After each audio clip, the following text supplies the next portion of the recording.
Alhamdulillah, ini adalah testimoni bahwa apa yang saya berikan kepada member saya adalah hal yang luar biasa. Jika kamu ingin merasakannya juga, silakan klik tombol join di sebelah tombol subscribe di bawah ya. Terima kasih.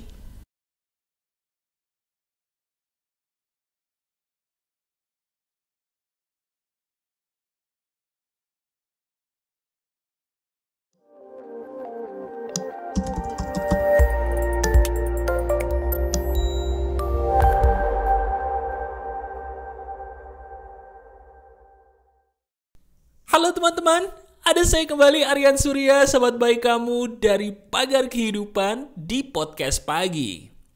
Teman-teman, ada kalanya dalam hidup ini kita itu selalu ngerasa bingung ya. Ada peristiwa-peristiwa yang kita nggak bisa terima, ada peristiwa-peristiwa yang nggak bisa kita lupakan, bener nggak? Dan itu sayangnya seringkali membuat hidup kita jauh dari kata bahagia.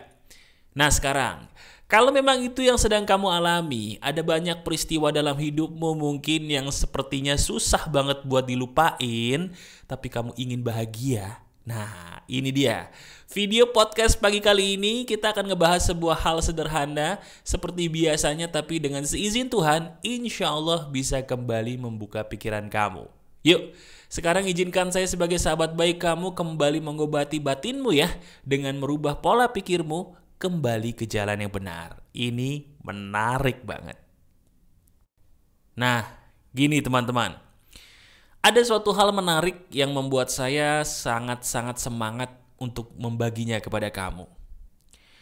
Apakah kamu sudah vaksin? Wah, kenapa tiba-tiba Mas Aryan nanya vaksin di bagian depan, Mas? Enggak. Ada hal yang sangat lucu yang bisa membuat saya jadi tertawa sendiri ketika mengingatnya, dan itu ada kaitannya dengan vaksin. Gini, saya cerita dulu ya. Jadi di sekitar saya ini ada banyak jenis orang, teman-teman. Ada orang yang takut banget sama yang namanya jarum. Ada orang kayak saya yang cuek banget sama yang namanya jarum. Tapi kalau dipikir-pikir, menurut kamu wajar nggak sih orang takut sama jarum? Karena memang katanya bagi sebagian orang sakitnya jarum itu nusuk ya. Gak bisa membuat kita tuh jadi ketawa juga kalau kena gitu. Nah, sekarang coba. Hal yang ingin saya bagikan kepada kamu adalah yang namanya filosofi jarum suntik ini. Bener, ini filosofi keren banget nih. Udah saya gunakan untuk nolong banyak orang dan juga nolong diri saya sendiri. Gini teman-teman. Pernah gak sih kita itu ngerasa bahwa dunia ini kurang adil ya terhadap kita? Mungkin ketika kamu nonton video ini secara sengaja atau tidak sengaja gitu ya, pas banget sama kondisi hidup kamu yang memang sedang dirundung masalah yang gak bisa dibilang ringan juga gitu. Ada setiap kesedihan dalam diri kita yang kayaknya gak bisa diobati sama curhat ke temen gitu ya. Gak bisa diobati juga sama curhat maaf nih ke keluarga gitu.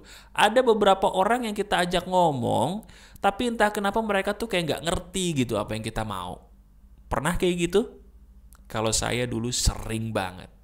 Nah, hal seperti itu ternyata menurut penelitian yang membuat hidup kita jadi susah.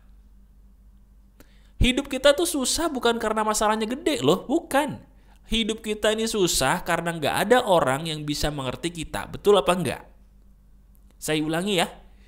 Hidup kita ini jadi susah bukan karena masalah kita yang berat, sebenarnya bukan kok. Hidup kita ini jadi susah justru karena nggak ada orang di sekitar kita yang bisa memahami kita. Setuju atau tidak? Nah sekarang, kalau memang begitu yang jadi masalah Mas, berarti diri saya normal ya Mas ya? Saya pikir cuman saya doang nih yang gak nemuin orang yang pas buat saya curhatin. Soalnya ketika saya curhat, orang itu kayaknya ngasih solusi mulu Mas. Padahal, ini rahasianya nih.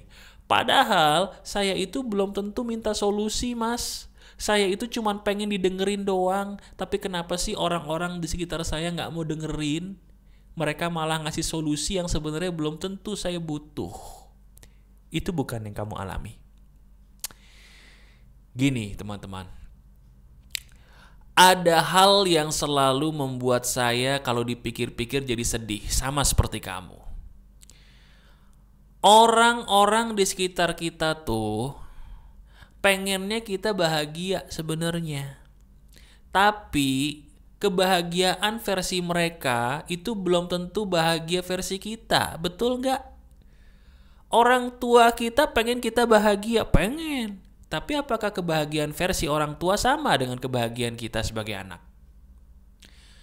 Teman-teman dekat kita pengen kita bahagia, pengen. Tapi pertanyaannya, apakah kebahagiaan mereka sama versinya dengan kebahagiaan versi kita? Oh, beda ya? Kenapa bisa berbeda? Karena mereka bukan kita. Itu dia. Sama seperti jarum suntik. Coba sekarang kamu ingat-ingat jarum suntik. Takut ya? Wah, takut banget nih sepertinya nih. Kamu tahu nggak? Jarum suntik itu tujuannya baik. Apa mas? Tujuannya itu untuk mengobati kita atau mencegah kita untuk sakit. Baik itu vaksin atau memang suntikan berupa obat. Betul ya?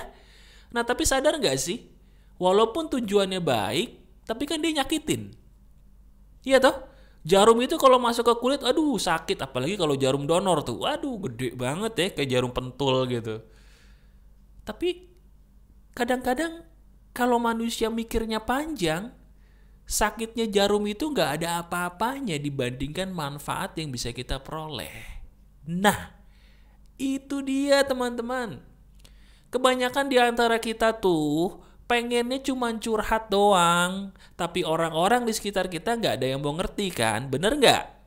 Nah sekarang coba kapan terakhir kali kamu dicurhatin, kemudian kamu dengerin orang? Saya tanya. Beneran nih saya tanya nih, coba terakhir kali kamu kapan dicurhatin orang, dikeluh kesahkan oleh orang yang punya masalah gitu. Emangnya maaf ya, diri kamu juga nggak langsung ngasih solusi? Yakin ngedengerin doang? Kayaknya enggak deh. Nah sekarang, kalau memang diri kamu juga pernah ngasih solusi yang belum tentu orang itu butuh, kenapa orang lain juga nggak boleh memberikan solusi yang sebenarnya maksudnya sama-sama baik?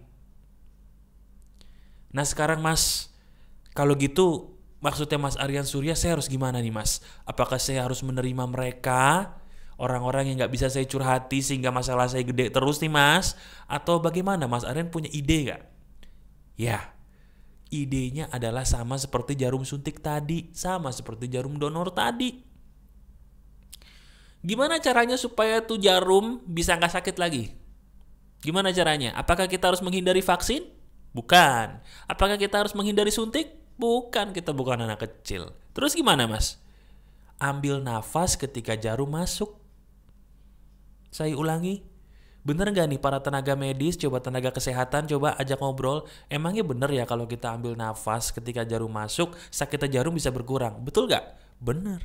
Itu triknya, boleh dicoba nih. Kalau kamu takut ada jarum masuk ke kulit, ketika jarum mau masuk kulit, ambil nafas dalam-dalam. Sakitnya berkurang loh. Boleh dicoba. Itu triknya. Nah sama seperti kalau kita ada masalah. Masalah tuh jangan langsung dicurhatin. Sakit. Yang sakit kita. Tapi ketika kita ada masalah, ambil nafas dulu. Baru ambil nafas, pelan-pelan kita mikir. Perlu gak sih kita curhat? Maksud saya ketika ada masalah, tenangin dulu dirimu. Cara menyelesaikan masalah itu bukan dengan curhat sama orang, teman-teman. Itu bikin masalah berat. Yang membuat hidup kamu masalahnya jadi berkurang adalah nomor 1, tenangin diri dulu dengan cara yang membuat kamu jadi tenang. Caranya gimana mas? Macem-macem, tiap orang beda. Ada yang bisa tenang dengan sekedar minum kopi. Kalau kamu bisa tenang dengan minum kopi, minumlah kopi. Kalau saya bisa tenang dengan cara minum teh. Tapi ada satu cara yang paling efektif untuk membuat kamu tenang. Mau gak saya kasih tahu? Nah, cara yang paling efektif untuk membuat kamu tenang, lakukan sekarang juga ya. Cara itu adalah bersujud. Coba kalau gak percaya, ayo. Apapun keyakinanmu ya, apapun agama yang kamu peluk, coba sekarang. Ya kalau sambil nonton saya megang handphonenya ditaruh dulu deh. Di loudspeaker aja mungkin sambil dengerin saya gitu ya. Coba sekarang ambil posisi bersujud. Tahu kan posisi bersujud ya? Kalau nggak tahu mungkin gini. kamu taruh kepala kamu di bagian jidat tuh, taruh di lantai. Ya, kalau mungkin kamu pernah lihat teman kamu yang muslim sholat, atau mungkin kamu sendiri sebagai orang muslim sering sholat gitu ya. Nah, coba sujud sekarang coba. Nah, kamu ngerasa gak sih bahwa sujud itu adalah sumber ketenangan sejati? Orang itu jauh-jauh cari obat tenang, orang itu jauh-jauh cari orang dicurhatin, orang itu bingung curhat kiri, curhat kanan, tapi dia lupa bahwa obat nomor 1 supaya tenang adalah sujud. Coba sekarang sujud. Coba sekarang dites deh, saya pengen kamu ngetes nih ucapan saya bener atau cuma teori nih. Ayo, coba sujud sekarang deh. Nah, taruh kepalanya di lantai. Masa sih gak ngerasa tenang? Masa sih gak ngerasa damai? Masa sih gak ngerasa berbeda? Nah, ini loh maksud saya teman-teman. Kalau kata guru agama saya nih, sebagai seorang Islam, manusia itu berada di titik yang paling dekat dengan Tuhannya ketika dalam posisi sujud. Nah, coba deh, sekarang kamu pakai trik saya. Kalau yang muslim terutama nih ketika sholat, kamu bersujud, sambil bersujud kamu curhatin masalah kamu kepada Allah, curhatin masalah kamu kepada Tuhanmu dalam sujudmu, apapun keyakinanmu, curhatkan dalam sujudmu di hatimu.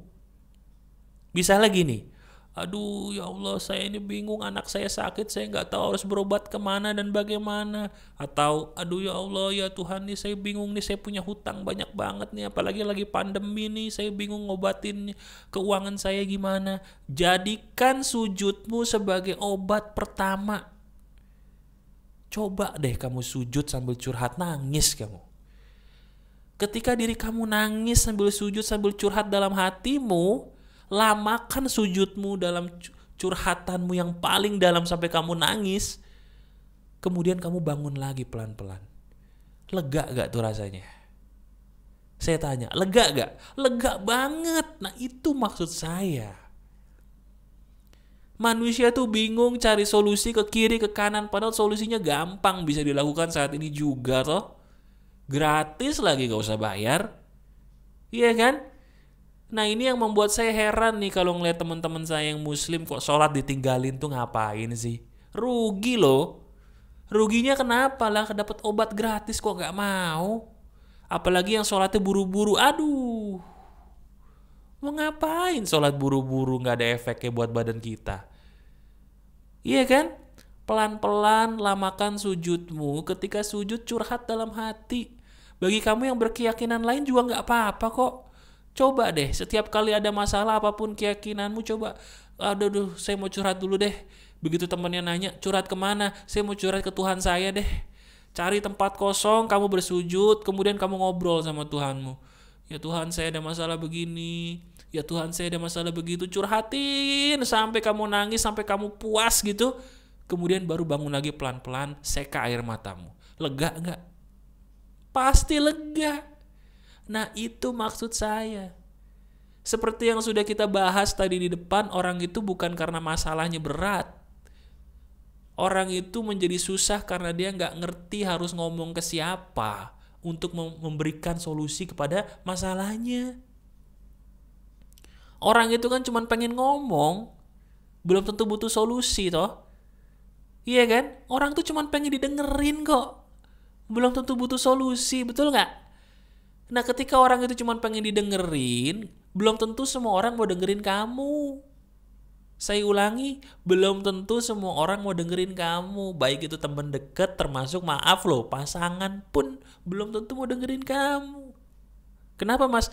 Ya dia manusia biasa, punya masalah juga. Masa mereka harus dengerin kita terus? Kan kasihan. Maka dari itu pakai cara ini ya. Coba kamu dengerin video ini dari awal lagi berulang kali. Lama-lama kamu akan mengerti bahwa oh iya ya, Mas Aryan Surya bener banget ini. Ini solusi sederhana, apalagi kalau kamu udah praktekin nih barusan. Wah, kamu kayak ngerasa mendapatkan semacam kayak emas dalam hidup kamu kali ya di video ini yang selama ini kamu cari. Lakukan deh cara ini dan lihat hasilnya. masalah kamu perlahan tapi pasti akan hilang menjadi masalah yang tidak ada rasanya lagi dalam hidup kamu. Ini yang mengobati saya, dan ini juga yang seizin Tuhan akan mengobati kamu. Lakukan ya, dan rasakan perbedaannya. Masih ada saya, Aryan Surya, sahabat baik kamu selalu dari Pagar Kehidupan. Tetap keep the spirit, keep sharing, and keep loving. Bye-bye.